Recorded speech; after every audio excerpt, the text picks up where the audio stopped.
also as us fashion designers who are doing slow fashion, we can together, we can make an impact as well. We have power as well, because the more we ask, because honestly, it is really difficult also to go to a factory and say, I only need 10 pieces or 20 pieces. They all want to mass produce. They all want to give you the 1,000 t-shirts. And they say to you, no, buy more.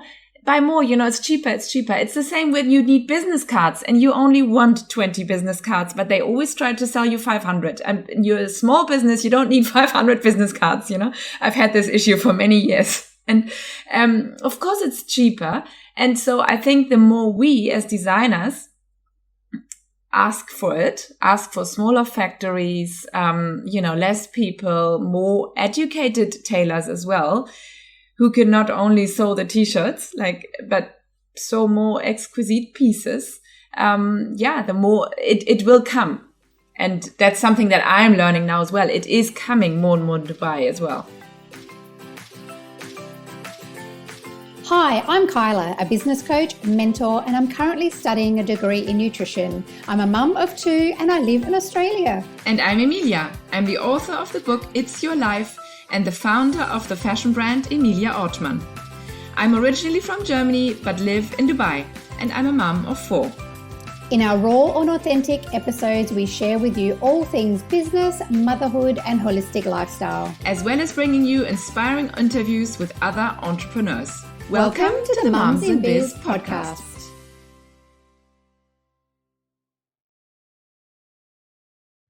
Welcome back to the Mums in Biz podcast. Today, I'm super happy to share with you a great interview I had with Araceli Gallego, who is a sustainable fashion speaker, advocate, and serial entrepreneur. She is the co-founder of Dubai Fashion News, an online magazine and podcast. And she is also the founder of GoShopia.com, which is the home of slow and sustainable fashion. On that online platform, she hosts many different sustainable fashion brands here in Dubai, or international as well. And obviously the topic was fashion, and especially sustainable fashion, sustainability, how we can all live more sustainable, especially for the fashion industry and the clothes we wear.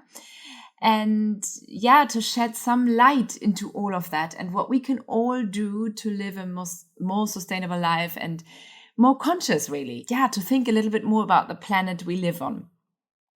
And obviously, we always share with you topics that we have a personal interest in, something that we are learning at the moment, something that is interesting for our businesses at the moment, because we think it might have an impact for you and help you as well. And obviously, with my new fashion brand that I launched at the end of last year, this is like a huge interest for me. And what I didn't know when I launched this, my passion for fashion has been there forever. And I have lived a sustainable life without even knowing it, also forever, really. And more consciously over the recent years. This came about through different things. I talked about it before, that my son also brought a lot of awareness to us, but obviously, lots of different things, the worldwide movements and so on. And then I realized that my own fashion brand is a lot more sustainable than I thought. I had a few things that I wanted to implement for the fashion brand. I didn't realize it. And I'm being totally honest here, but I didn't realize it at the time, how every little step, I didn't see it as a sustainable brand, because I thought that, there's still so many aspects in the brand that are not so sustainable. But what became really clear to me is that every little step we take counts. Every little step in the right direction counts. And that is something that Araceli also pointed out again to me when I met her for the first time at a sustainable fashion event. And that's when I asked her and I said, you have to come on the podcast and share all your insights with our listeners as well. And she started to become so into sustainable fashion and wanted to spread the word. And that's why she started the online fashion news and also obviously then go Shopia was because she heard some facts about the fashion industry that made her open her eyes. Cringe, I wanted to say, but that opened her eyes really. And one of them is that the fashion industry is actually the second largest polluter after the oil and gas industry in the whole world, which is incredible when you think about it, because we all use it. We're all part of it. So there's something all of us can do. And just a few other facts that she learned were, for example, 2,700 liters of water are needed to produce your t-shirts. 190,000 tons of textile microfibers end up in the oceans every year. That is of polyesters that we use. And polyester production accounted for 40% of the total fashion industry emissions in 2014. 85% of human-made debris you can find on the shorelines are microfibers. These are all facts that are huge. And then, on the other side, only 15% of our clothes are donated or recycled, which is something we all could do so easily and we obviously don't think about enough. So all of those facts opened her eyes, and that's why she started what she's doing today. And that's what we want to talk about today and share with you all, and make you think a little bit. Let's put it this way. And also, maybe you learn something new. Maybe you will educate yourself further. Maybe you will take some action and start doing some of the things that Araceli mentions in the podcast. Anything helps.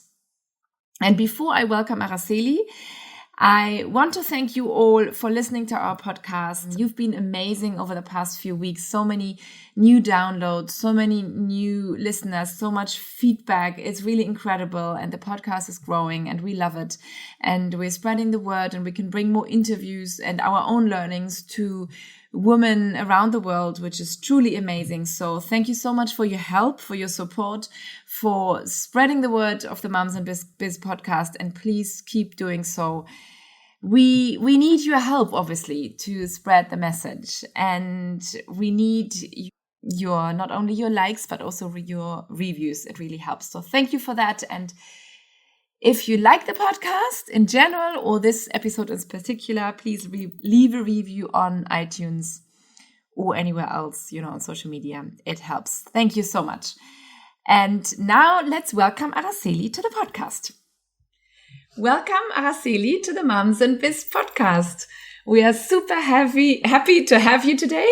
And I can't wait for this amazing and interesting topic, sustainability and fashion and all of that, to talk to you about all of that today. But first, I've introduced you already, but you can do it much better in your own words. And so tell everybody who you are, what you do, and how you got to where you are today and what you're doing today. So thank you so much, Emilia, first of all, for having me in your podcast. I'm honored really to be part of the Moms and Biz. My name is Araceli Gallego. I'm Spanish. I've been in Dubai almost 10 years. My passion is sustainability, and I got mixed with fashion, my other passion. I'm now in a very happy place where I'm doing what I feel is most important, and where I can make an impact. And I'm loving it. So I'm the founder of GoShopia.com, which is an e-marketplace for slow and sustainable fashion. I'm also the co-founder of Sustainable Souk, which is kind of like a market that we do once a month, and it's also for all sustainable and eco-friendly products. I'm also a writer in different magazines and creative outlet, which is Dubai Fashion News. And yeah, that's it. That's me. And I'm a mom. I'm Spanish. I have a cat. Thank you. Thank you. And I met you at an event where you were on the panel, which was about sustainable fashion. And I loved your story, how you got into what you're doing today, how you had a full-time job. You were working too much, basically. And so tell our listeners how you actually started, how the idea came about, how you got into sustainability and how you started Go-shopia? By profession, I'm project manager, and I used to build hotels and universities around the world. And I had a passion for writing, so I started Dubai Fashion News. But before that, I used to have a blog that was called What I Just Love. And that basically was was me trying to document what was the things that were making me happy, the things that I liked. And I discovered in fashion, actually, a big chunk of that. So when Dubai Fashion News came about, it was my time to discover, I guess. And I was going to different events, meeting different designers with different perspectives. I've always been a little bit of a eco warrior myself, but I didn't see my closet as a problem, which I guess happens to a lot of us. Like maybe we are like fighting plastic, or, trying to save the whales, or, from all this oil spillage that has happened in the Gulf of Mexico or many other locations. But you don't see really your closet as a problem, right? And in one day, Fashion Revolution invited me to, I think it was the first event or the second event.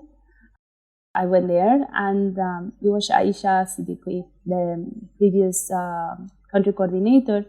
And she shared some statistics that really opened my eyes. Like, wow, is this for real? Is this true? How is it possible that there is like such a glamorous, or such as a, I don't know, we have this vision of fashion as a very cool sector, can have so much behind,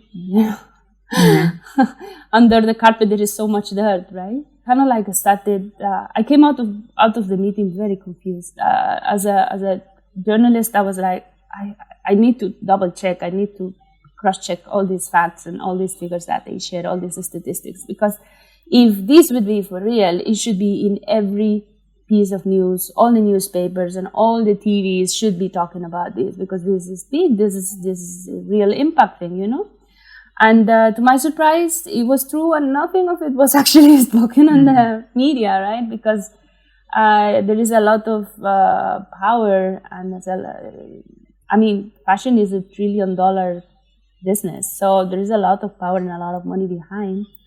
And of course, there's certain things that are not interesting for everyone to know. There's lobbies and stuff. So I decided, okay, that may be the situation, but I think I can change things. And I started, of course, changing things myself, like implementing everything I learned and everything that I was discovering into myself. So I started doing challenges like, okay, I'm not going to go to I'm not going to buy anything new for 3 months. And then eventually I took it so seriously. And at the end, it's not really that complicated, because I realized we're using going to the malls and shop. It's kind of like a therapy. It's kind of like something relaxing, but it's not really something that we do need in reality. So I managed to go from 3 months, which was my initial challenge, up to almost a year. Wow. And then after the year is like, and I must say the most difficult part of it was the first months, really, because you have this kind of like, it's a habit. You're used to go to the malls and end up buying things that you don't necessarily need. They're just discounted, or they're on offer, or whatever. But in reality, you don't really need it. And this is the thing, I was piling up things that I was not really needing, or I was not really using. And it didn't make any sense, really. Like now I was kind of like shifting myself into this conscious consumer, that I know better. I know what I want. I know what materials I'm looking for. I know. And if I don't find it, I don't buy it. You know what I mean? Like I just keep on using the ones that I have until I find something proper. So that was like a year. And after the year, you now need to start buying things. You really need to buy things, but you don't want to buy from the same fast fashion brands. You want something different. You want to support people that are doing things differently, that are really taking the care to search for sustainable materials. I want to, that they're on the same page as me. So that's how I started connecting the dots, and I realized there is a need for a Go-shopia, a marketplace really, where you can find everything under the same roof, and you can find different styles, because my style may be different than yours. But we both may need to be going to an office. So there you have different options to go to the office. If you go to the beach or to go to a wedding, you name it, you have different options. And I think that's really what was important, facilitate. Because I am a super stubborn person, and still it was hard to find things. And sometimes it was like, oh my God, I really don't want to end up going to the malls and buying same old. That's why I thought we need to facilitate the consumers. We need to make it easy for them to make the transition. And it's a lot of work because you have the responsibility of asking a lot of questions to the designers, to the brands. Where are you producing? What materials you're using? We do a lot of questions. And then after that, it comes out something that is like, Goshopia has the 3 S's or core values, which are slow fashion, sustainable fashion, and socially responsible. Any brand or any product that you find on our website at least has to have one, at least. Okay. And but it's funny how some brands that started only having one of them, they see the S's as kind of like a word. So now they're trying to get the second. Oh, now I want to introduce some sustainability. Maybe they only were slow initially. And now I want to introduce sustainability. Let me look for this. Or, and it's created a beautiful vibe about how to try to make things better for ourselves, for our clients, for the environment, for trying to make it better. I totally get that, because with my new fashion brand, it was a little bit the same, because I had my ideas of empowering women or helping women to empower themselves really and to give confidence. I wanted to give back, definitely slow fashion. But the sustainability part I didn't really think about until I realized I'm a lot more sustainable. I had a few aspects, like a shopping bag that I wanted to, because I like that, I live that way, but I didn't really think about it as a sustainable brand. And then the more you learn about it, the deeper you dive. It's exactly like you said, you want to reach that next S or whatever it is, that next stage. Yeah. And you realize you can make an impact. Yeah. Because you realize that sustainability is not, it is a destination, but it's a never reaching a destination. It's a journey. So you keep on doing things, and you keep on doing the small changes here and there, how to make it better, how to make it more efficient, at the end of the day, sustainability is about efficiency and having common sense in reality. So it's just a matter of how to, until, you perfected it. And then probably some new innovation will come along and you will, actually, this is actually something that it can have, further impact. And it's about that. But I'm very happy because same as you, you started with one thing and then it keeps on changing and moving. It's the same with the rest of my designers that, we work all together and it's cool because you see okay, we all want to make it better, and that's so inspiring, And you only have local designers from Dubai, or are you an international platform? We are international. We wanted to be, initially we only wanted locals, but there is a big gap in the market as we speak. And it was impossible to find certain things here in the market. We have also other sustainable brands that are not necessarily from the UAE. But I'm seeing a lot of positive changes. So we have more and more local designers that want to be on board. And I'm very happy to see that. That's a very positive. Great. That means that the message is starting to be understood and people are, embracing the movement. And I think that's beautiful. It was needed. It was time. Yeah. And it's interesting how this last year, I feel like during this last year, Dubai has changed a lot, no? Where you couldn't, in the beginning, when you came to a supermarket with your own bag, everybody looked at you, what? You don't want our plastic bags, basically? And now this is totally normal, right? It has changed so quickly. I mean, that's always the case with Dubai. I think we are often so behind, but then suddenly something shifts and then we catch up. I think the COVID has given us time to reflect really what is important and what is not, and kind of to really miss nature and realize, okay, we really need to take care of this beautiful gift from the universe, really. I think also, as you very well said, Dubai has this ability to leapfrog, and we're gonna have this year is gonna have the expo, and one of the pillars is actually sustainability, and it's very important that the general population understands what it is and how to embrace it, how to really be part of it, because we cannot. It's a collective effort, really. I think that's really key.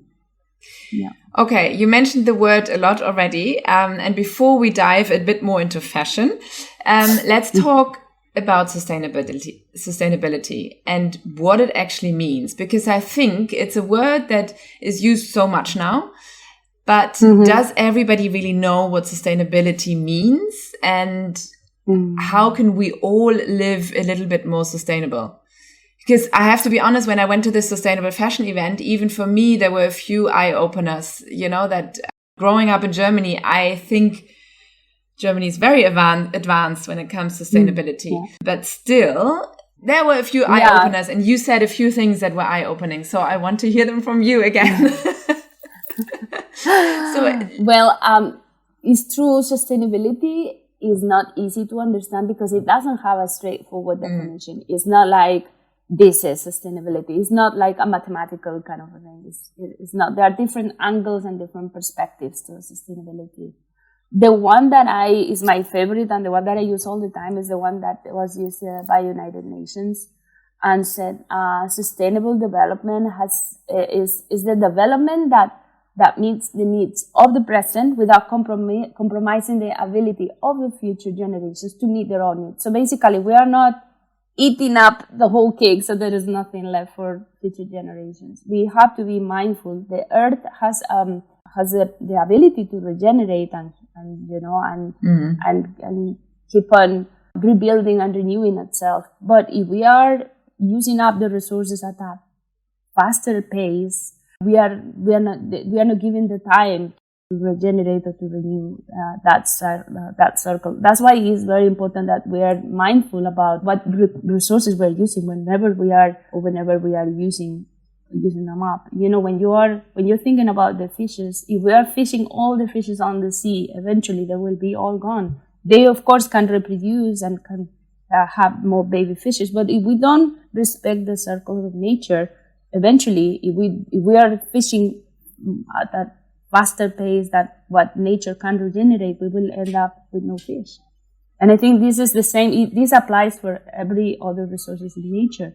And it's very important that we realize that we are, at the moment, we are living over our own limits, And I think that's something that we really need to take care of.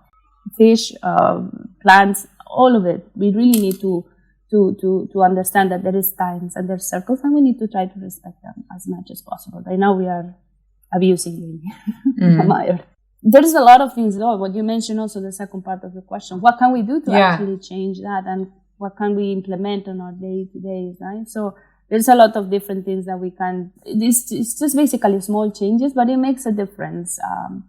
For example, at home, just be mindful of the electricity and the water usage. Try to have short showers. Try to wash your clothes only when they're really dirty and they really need it.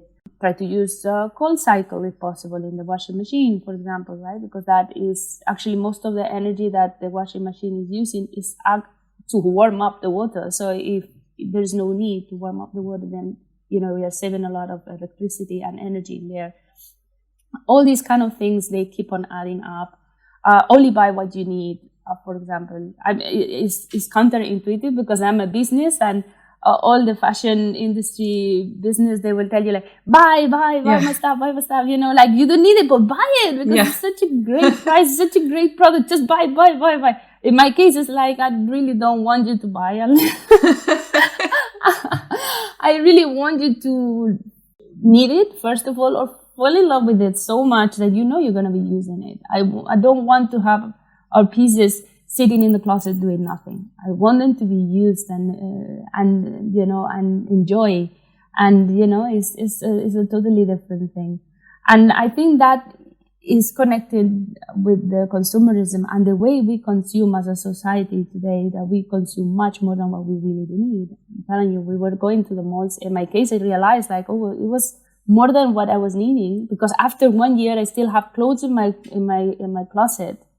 After that 1 year not buying anything, I still have clothes in my closet with tags.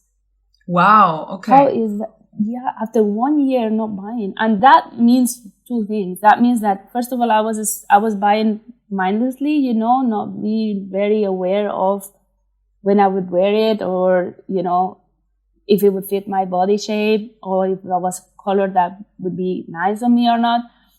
This is something that happens when we go to the malls and stuff. You end up following the trends, you know, like you see, oh, there are pineapples everywhere. I need a pineapple in my life. And in reality, maybe you're not a pineapple person, you know what I mean? I think that's important. And that's also one of the things that I changed when I became a more conscious consumer, is that I buy things that do speak to me as an individual, as a person, not as a fashion victim that is surrounded by people wearing whatever. I do not care anymore. I do look for things that are gonna be good for me, for my body shape, for my lifestyle.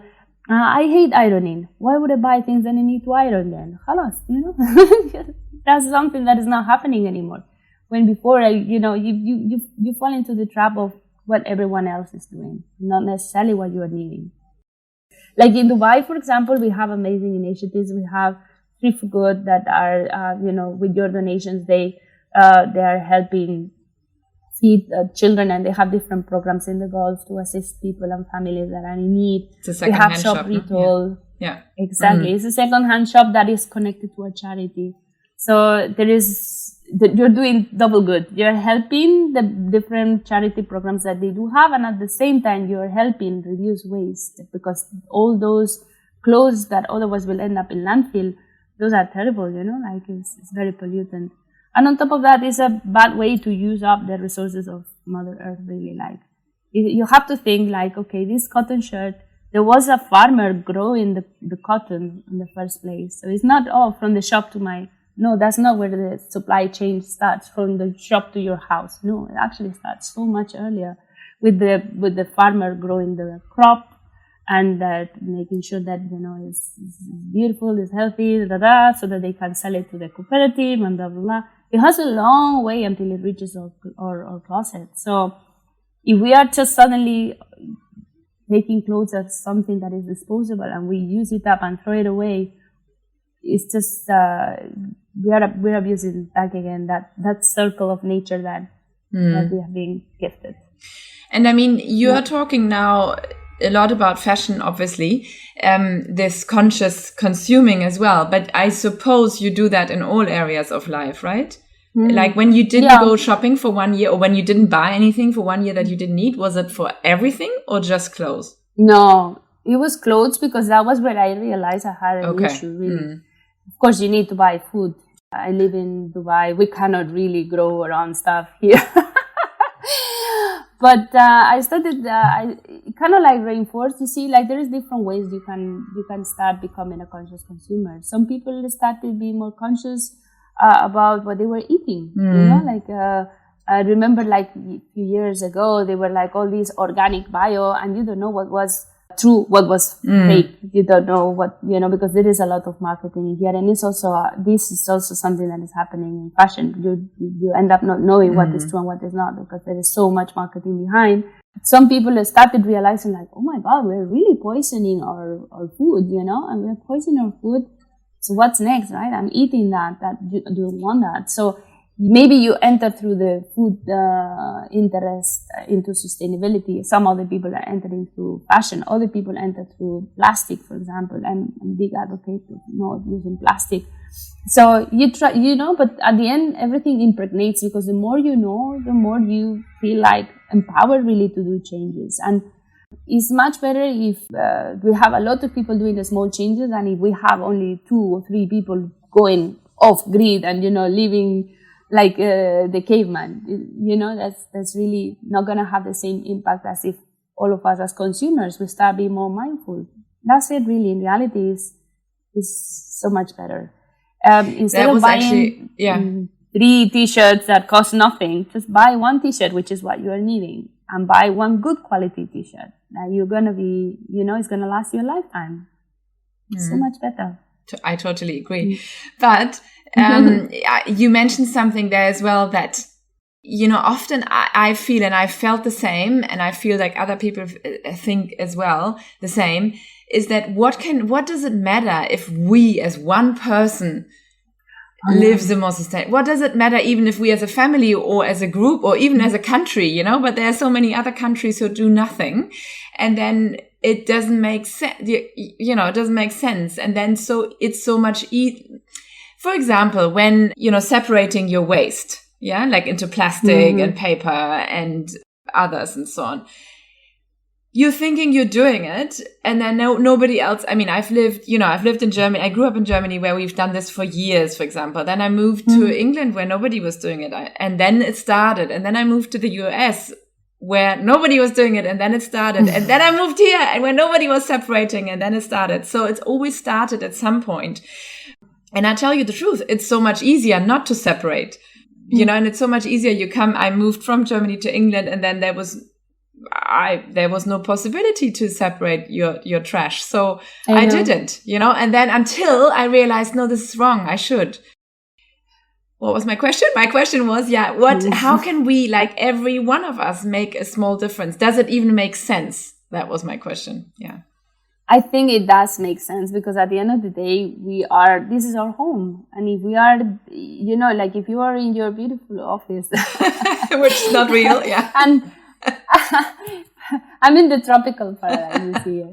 But if you're in your beautiful office and someone will start coming there and just litter and putting garbage here and there, eventually you will feel like, what's going on, right? So we have to be responsible of our earth.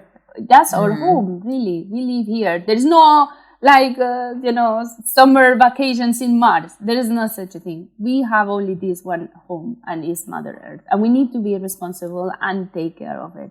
So there's so small things that we can do really to make it happen. And it's not such a big effort really. So just do it. I know it may be a pain to segregate the garbage. I know it may be a pain to think before you're going shopping. Oh, I need my canvas bags rather than use the ones that they have in there.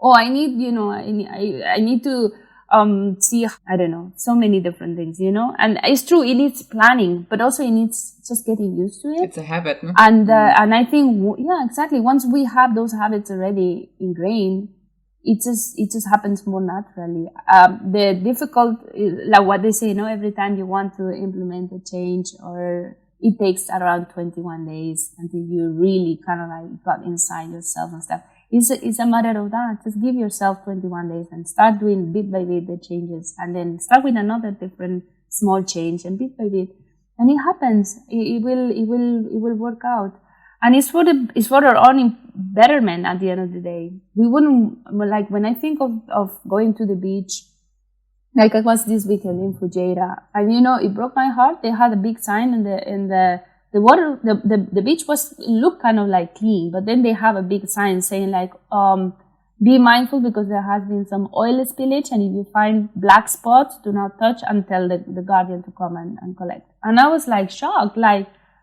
what a shame, why this happen, So is it spoiling our own experience, how we experience our nature, our beautiful landscapes, because we go to the mountains and you're like, oh, I'm going to go do trekking to, I don't know, super far away or whatever, to Mount Everest, and then over there on the way, you find all plastic bottles and stuff. That's a shame, really. That spoils our own experience.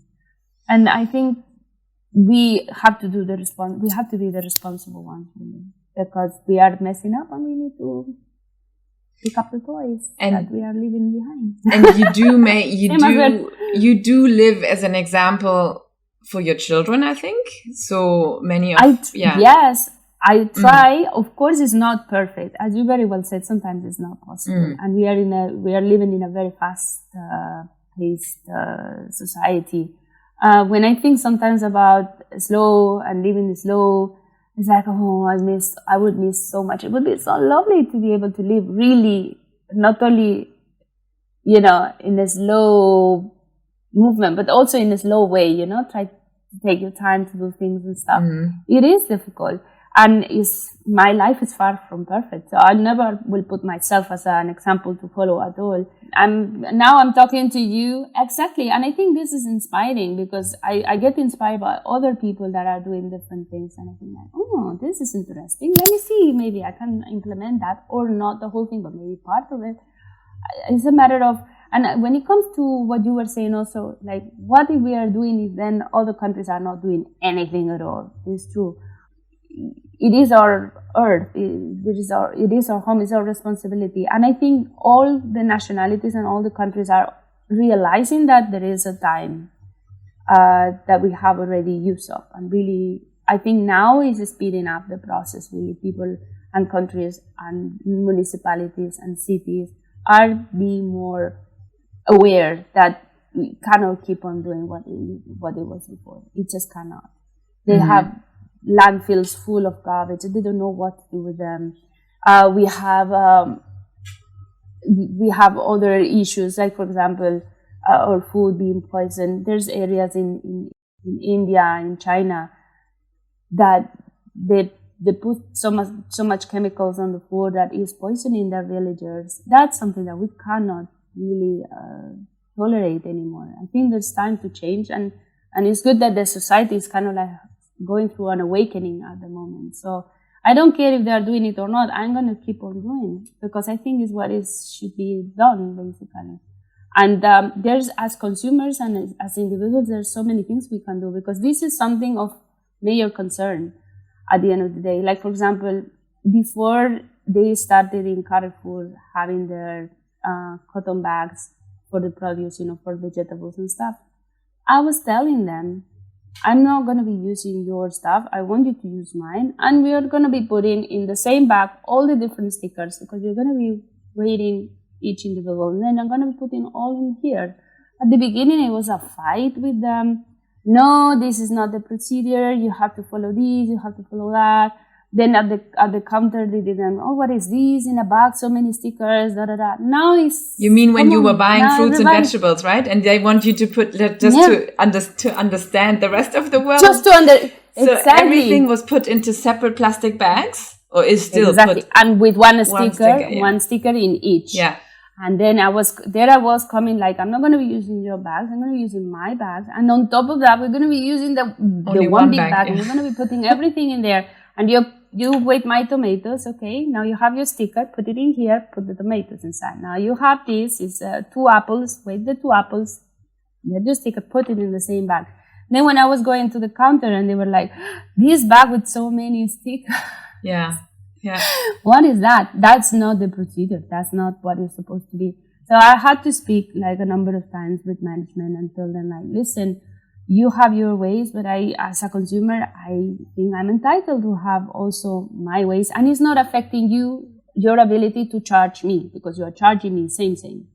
I'm just choosing how I want to carry the stuff home. That's it. And I'm walking to the supermarket.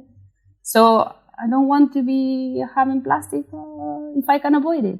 Sometimes we forget and there is no other way. Okay, but if I have it with me, I'm not going to be using the plastic. That's it. It's just, So basically I'm raising up. Yeah, so basically what you're saying is that it's not, we shouldn't wait for the governments or big companies to change. We as the consumer have so much power actually. The change comes through us. Huh? Yeah. Exactly. Mm-hmm. Exactly.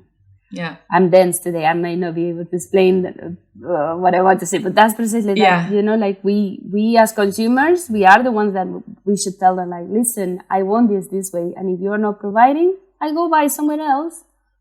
Or not at all. There is all the different options, or not at all. Yeah. Mm. And I think that is something that the business are open and they are understanding. And I don't think the business are trying to be bad for the sake of being bad. It's just most of the times, it's just, they follow business as usual. And if they don't see that it's important for their customers, why would they change? It takes effort to change. But if it's important for your customers, then you will change. And I think that's what we need to do as consumers. Tell them and keep on asking for it and so on. Yeah. It's true. When I moved here, and I couldn't eat dairy, and I moved here like almost 10 years ago now, and there was no possibility for me to find non-dairy, or very, very little, and it was very hard to find non-dairy products. And I mean, even in my local supermarket, I kept on asking, like soya milk or something like that. Yeah, almond milk. Now it's everywhere, right? It changed so much. Now it's everywhere. Everybody kept, like, more and more people were asking for it, so it did happen. Yeah. It did. Yeah. It's coming from us. This revolution is coming from the bottom up. It's not coming from up, down. Yeah. It's actually from the bottom up. So, yeah. Okay. We are powerful. We need just to start believing that we are powerful. We are not to be fed what they want us to be buying. No, we actually can choose what we really want. And I think that's very powerful, really. We just need to start believing in our own power. Yeah. Okay, let's move back a little bit more specifically for fashion, as that's your business, or that's your expertise. So you have these 3 S's, and we talked about sustainability, 3 S's on your like values of Goshopia. The other one is slow, and the third one is, I would say, ethical, socially responsible. Yeah. So can you talk a bit about those two as well? What is slow fashion? Okay, sustainability, it would be that basically all, like it has what we were talking about, like the earth and the cycles, respecting that. So it would be organic materials, fibers. It would be also upcycle something. That would be sustainability. The slow is basically to do things like the artisans, in a small batches, not using mass production. That is what is slow. Small ateliers, small designers. You are slow fashion, Emilia. So you are producing things in a way that you are trying to meet your demand, so that there is no waste. Yeah. If your demand grows, you are flexible. You can pivot. You can produce more to meet your demand. But you're not doing like the fast fashion brands that they do produce a whole lot, and then, okay, we cannot sell it, then let's just sell it cheap or whatever, throw it away or burn it because we don't want certain people to be wearing our brands or whatever. It's very different. So that means that for designers that are working in slow fashion, there is so much love and care for every piece, because they are doing maybe, 10, 20, 50, depending on their demand, and they're trying to accommodate and do the best quality for those 50 pieces. And it makes a difference when it comes to waste. It makes a difference when it comes to exclusivity. You're wearing something that has been done using slow fashion. There's not that many units out there, and the quality has been watched by the designer itself and the production itself. So they're really looking for that wow factor, something that is unique. At the end of the day, slow fashion designers are competing in a market where it's flooded with fast fashion brands. And it's very difficult, really, because when it comes to price, there is a misunderstanding, like what is the real cost of fashion? Yeah. And the real cost of fashion is not what you see on the malls, guys. Let me tell you that it's not the real cost of fashion. If you think of the real cost of fashion, we want to get closer to it. Think of, okay, if you are to stitch, for example, the super cute black trousers of Emilia, I fell in love with. If you are to stitch them, how much time and how much material, and do you know the quality of the material that you're using? How much would it be? Do you think you will find it €5? No, that's not the real cost of fashion. You have to think really like in your terms. If it's your hands and your skills doing something, how much would it cost? How much would you want to be paid for those pair trousers that you did? And that's the real cost of fashion. That's the real cost. So this is a slow fashion. Basically, it's about taking care of the craftsmanship, of the artisans, of the people that are doing things, trying, not to have excessive amount of waste. Because let's face it, Emilia, if you go to a factory and they tell you like, okay, how much you want to produce? For this amount of money, you can produce, instead of 50, you can produce 500. And you say, what am I going to be doing with all that extra stock? I don't want to have that extra stock, and, what for, it doesn't make any sense. But this is a little bit what I love it. I love it. I honestly do. And I just wanted to add one more thing to slow fashion. I think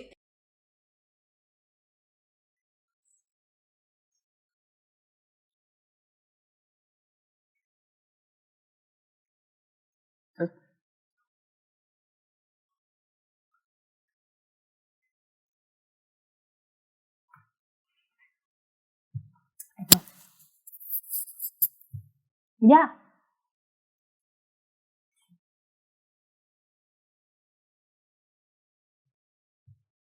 Mhm. Yeah.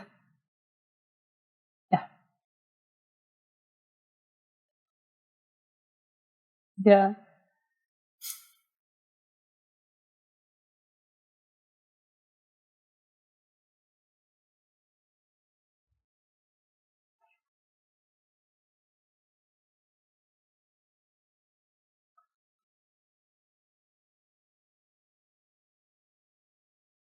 Mm-hmm.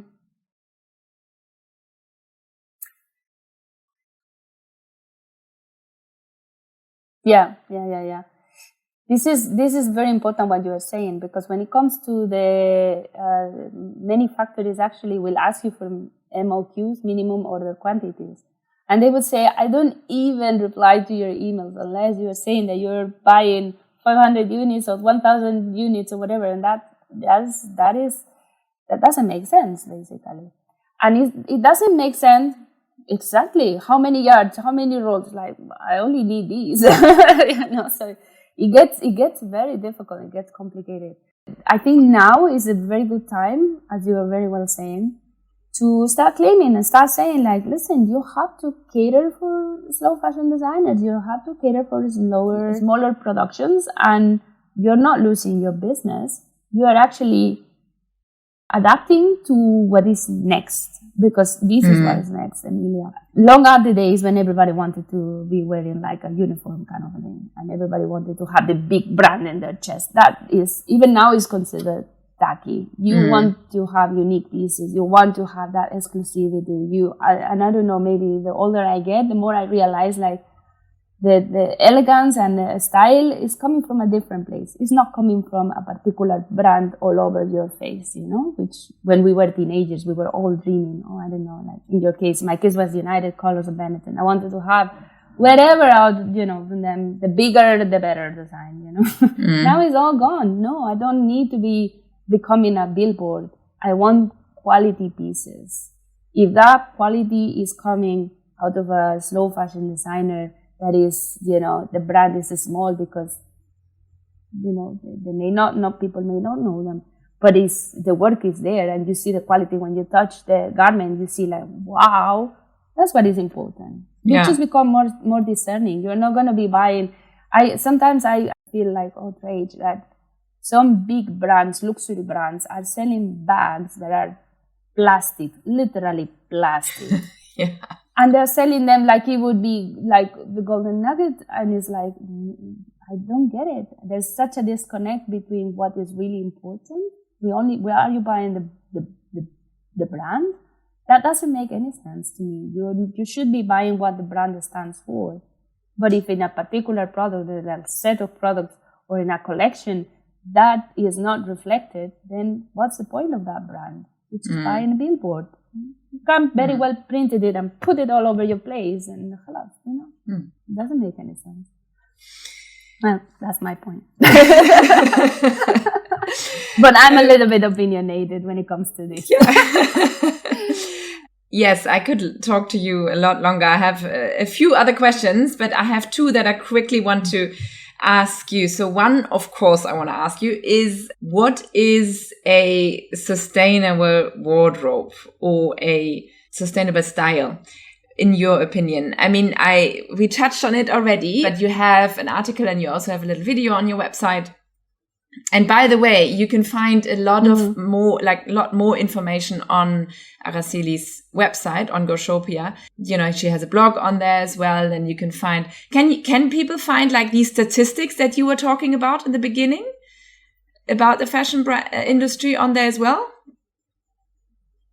like these eye-opening things? No, actually, I'm gonna write about that. I'm gonna update actually, because that was like maybe the eye-opening ones was maybe like 7-8 years ago, and I'm sure there is. Well, I'm sure. No, I know there is more updated ones. Good article. Next one is about that. Next one is about that. Yeah, because I know there is some reports that have been recently released, and they have. It's even more scary now than before. So, because really climate change is a real issue, and I'm also part of the climate leadership. It's a particular training that ex-Vice President Al Gore from the United States has. It's called Climate Reality Hub. When you see how important it is actually to be able to keep climate change at bay, and you realize so many, that we are running out of time, really. Like there is happening every now it's so often that we have natural disasters taking place. We really need to make sure that we don't go over those 2 degrees Celsius up. And we are already very bad on our way. So yeah. So definitely I'm gonna get a hand on all those statistics and share them, because I think it's something that it definitely helps question things. I think it's important that we start questioning things. Yeah, when you see those things, when you read about it, when you read how much more plastic is being produced, or how much more plastic is in the ocean than fish, or things like that, then I don't have the numbers in my head right now, but it's bad. Those things make you realize, we really need to do something. Yeah. And we need to act. Yeah. But really quickly, how would you start with a sustainable wardrobe? What is a sustainable?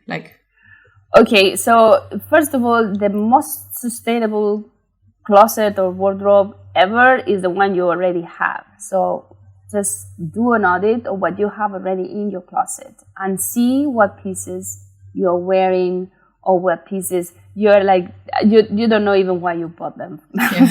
Try to audit really, and make sure, okay, whatever is in my closet is an honor to be in your closet. Just make sure that you're using it. If not, be a good person and just give it to someone that is going to be using those garments. Don't throw them away ever. I told you there's other options that you can do. Take it to Free for Good if you're in Dubai, or shop retail, and they will be able to do amazing things with them.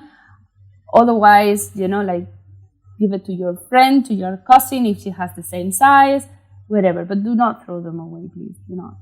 And then once you start figuring out, okay, you will realize that in your closet there are certain patterns, like maybe some silhouettes that you feel more at ease when you're wearing. Maybe because maybe because you feel like, it makes me look prettier, or it hides my muffin or whatever, So, try to understand your body shape and try to understand why you keep on wearing those clothes.